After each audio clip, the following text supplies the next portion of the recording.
Now, if you lived on a farm, you'd probably buy a 4x4, big old diesel fuel guzzler, because it's suited to that environment. And if you lived in central London and you had to have a car, you'd probably buy a tiny little electric car, because again, suited to that environment. But if you swap those two around, perfectly good cars in the right environments, they're not going to work. And that is the reason why I want to talk to you about Hilleberg tents, and in particular, the staika that I've got behind me.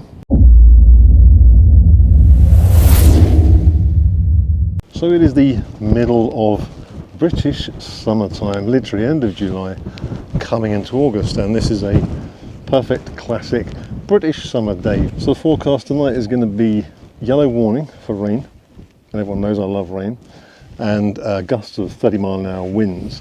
So you're probably thinking, good idea to bring the Hilleberg staika out. What was it? Now, this video is not a Hilleberg bashing.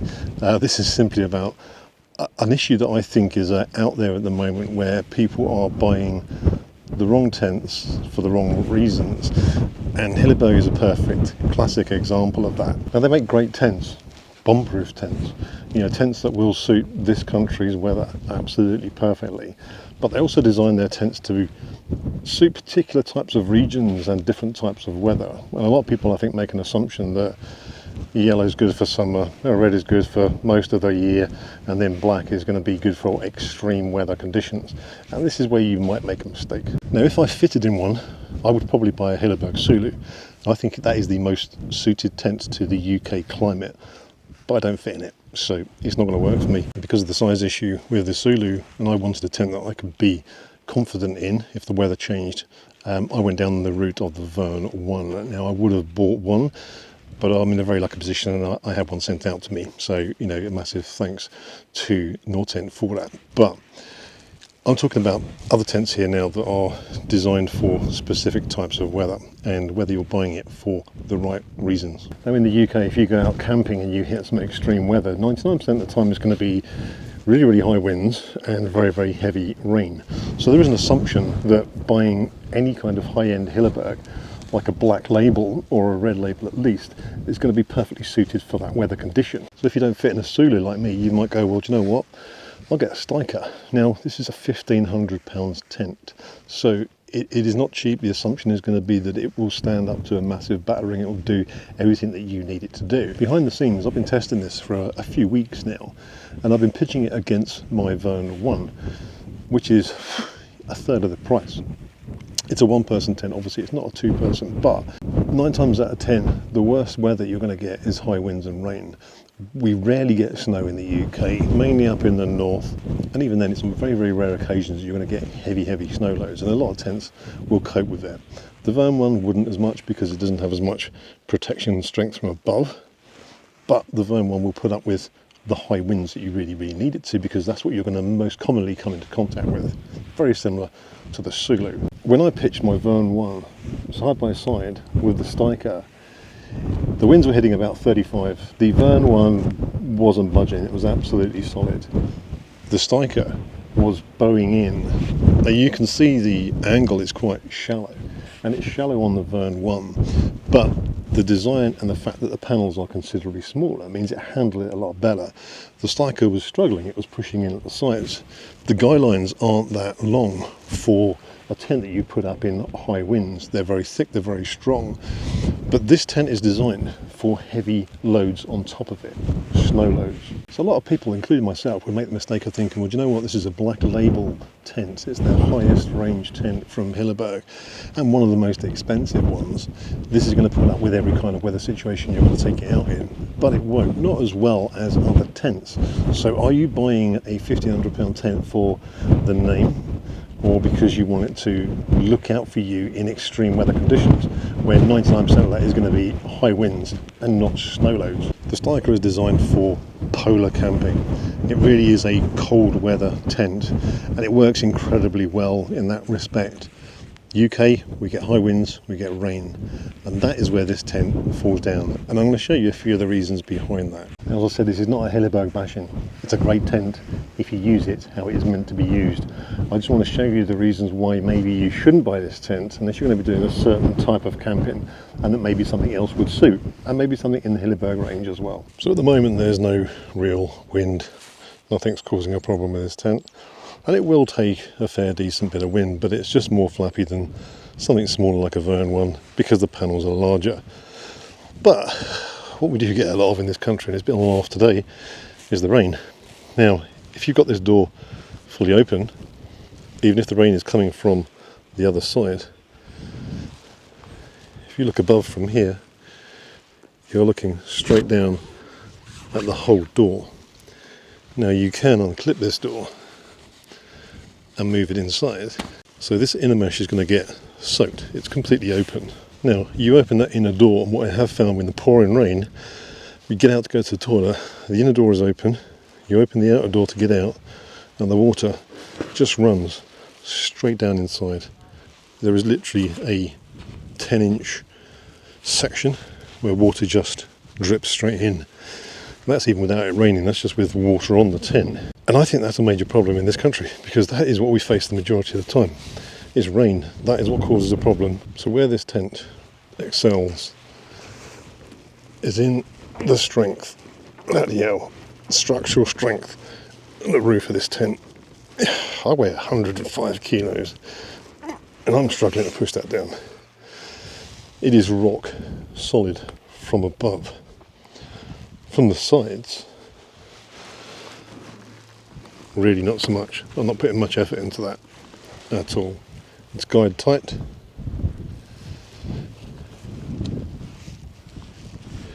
It bows relatively easily. As I say, this is not a Hilleberg bashing, okay? What I'm just trying to tell you is that this tent is not the best in the wind, and it's certainly not the best in rain. And let's face it, in this country, that is what we've got to put up with 99% of the time, not heavy snow loading on top of it. So if you are looking at buying a Hilleberg, if it's not a Sulu, which will probably do the best of both worlds, and it won't be 100% suitable for you in this country. And as with most Hillebergs, you've got a double zip door, so you could unzip the top and give yourself some ventilation while you're cooking inside. One of the great ideas is the way this door angles out. It just gives you a really nice upright side and a lot of headroom, a lot more usable. Most tents, that wouldn't be there, and it'd sort of hang down straight, so it would give you more vestibule space a little bit, but it gives you a lot more livable space when it's tied up. I do like this for space though. My feet are close to the edge, they will touch. I'm close to the top, but I can lay at an angle on my own in here, and there is tons of space. Now I have found, like a lot of Hillebergs, they're very prone to condensation, and this is no different. It does have a double door, so you can totally have it mesh, and there are a million vents and zips at the top, so you can open this section, and then inside here you've got more sections that you can open on either side. There's about 25 zips, so you can get plenty of airflow, but the downside is your classic Hilleberg jingle. Why they do that with zips, I don't know. The thing is, they're not even like massive zips for having to be able to use with large gloves. They're just normal zips. It's only the outside zips that are big. I would just put a string toggle there and get a decent night's sleep. Now for one person, this is a palace. You can happily fit two in here. It has two large vestibules, so you can get your gear in either side. It's a true four-season, two-person tent. Is it the right one for the UK? I don't think so. The majority of weather we get, I say, is rain, and I don't think this tent is very well designed for rain. It isn't designed for rain, it's designed for snow. Now I'm basing this on my own personal experience. As I say, I've been using this tent for a few weeks in the background. I've not been doing videos on it. But this is me trying to give you advice on whether you're going to buy Hilleberg or not, getting the right tent that's suitable for what you're going to be using it for. If you just want a tent to go out in snow weather and you're only going to take it out on those few days of the year that it's heavy snow, then it's a great tent. But if you're looking for an all year round tent and it's a big investment to only take it out a few times of the year, then you might want to look at something else, because if it's only going to be snowing once or twice throughout that year that you're going to be camping, but it's going to be raining for probably 50 to 60% of the time you're out camping, then this isn't going to work for you.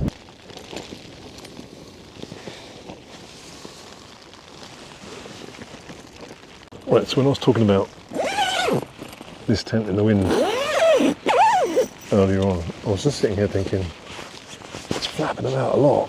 The inner as well as the outer is moving a lot. And I went out to the toilet about 5 minutes ago, didn't really feel windy. So I've just checked it and it's showing a max of 12.3, which is, you know, a fart, realistically. But there's a lot of movement on the tent. If it gets worse, I'll measure it again and I'll bring it back. So now the wind is not massively high out there. I've just measured it, it's 15 mile an hour. And the tent is bouncing about quite a lot.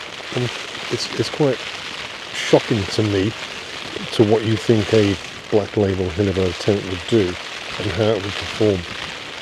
I've no doubt it will stand up to it and considerably higher, but there's a lot of movement and it's those big panels on this tent that's not really designed for high winds. Right, so the wind has literally just this minute died down a bit, but I'm sitting in here thinking it must be getting really, really bad out there because the tent is bouncing about all over the place. Not just the inner, because I know obviously you do get pressure move through. Similar to what I noticed with my TFS NRAN. Get outside, the fly is dead solid, dead still, but the inside is flapping about like mad, and obviously that's the pressure of the tent, the wind, the air on the outside to the inside. But I can see the fly bouncing about all around the place, and I thought this must have really picked up. So I've just been outside, tested the wind. I'll show you now while I'm talking, and I'm filming it and filming the tent. See it bouncing about now. It's just about hitting 20 mile an hour.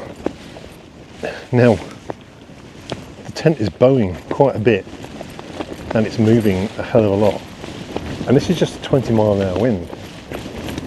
We're supposed to hit 30 tonight, and I'm not saying it won't take it, it will. You know, it's got 10mm black label poles, so I know it will take it, but it's not taking it very well. And this goes back to what I said about getting the right tent for you. If you're in a calm area with heavy snow, freezing cold winter, this is a great tent for it. This is England, this is summer, and it's not doing very well. It will survive, I have no doubt, but my Vern would be performing considerably better than this. Right, I just had to wait for the rain to die down because I watched that last recorded section back and I couldn't hear a word of what I was saying because it was so loud. So what I was saying was, this is not a Hilleberg bashing video. As I've said before, it's about making sure that you get the right tent for the right sort of camping, or what camping you're going to be doing. If it's going out in snow all the time and that's what you're going to use it for, this is a great tent for it. But basically what I'm saying is not to assume that because it's a black label tent that it is going to put up with the sorts of wind and weather that you get for the rest of the year in this country, which is not snow. So yeah, just make sure you look at the right one and don't make that assumption that black label is a bomb-proof tent. It's not designed for wind, and this is really, really struggling. It's probably picked up a little bit more, but it was 20 mile an hour and it was struggling then.